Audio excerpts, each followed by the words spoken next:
Well, let's talk about friendships for a minute. Here's how you know if someone's your friend. A, you can tell them bad news and they'll listen. They won't tell you why, you're stupid and why that bad thing happened to you and how something worse happened to them once and, derail the whole conversation. You can actually tell them bad news and they'll listen. So that's a good thing. And then this is a weirder thing. You can tell them good news and they'll help you celebrate.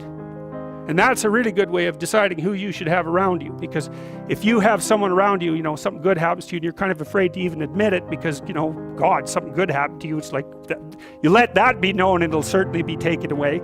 So, you come out and you sort of tell someone half-heartedly that something good happened to you and they give you a whack and then talk about, the great thing that happened to them 3 years ago. Or worse, the great thing that happened to someone that they knew 3 years ago.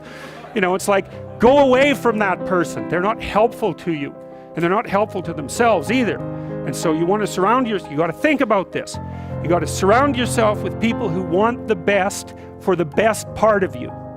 You can hang around with weasels and losers that are trying to pull you down to justify the fact that they're spiraling downhill as well. And the upside of that is you don't have to have any responsibility and you can all whine about how wretched life is, so that's pretty attractive. But I would say it's also a bad medium to long-term plan.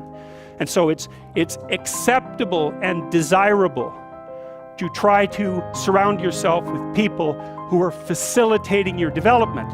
And you might say, well, I've got people around, I know them well, they're not doing that well and they don't fit into that category. It's like,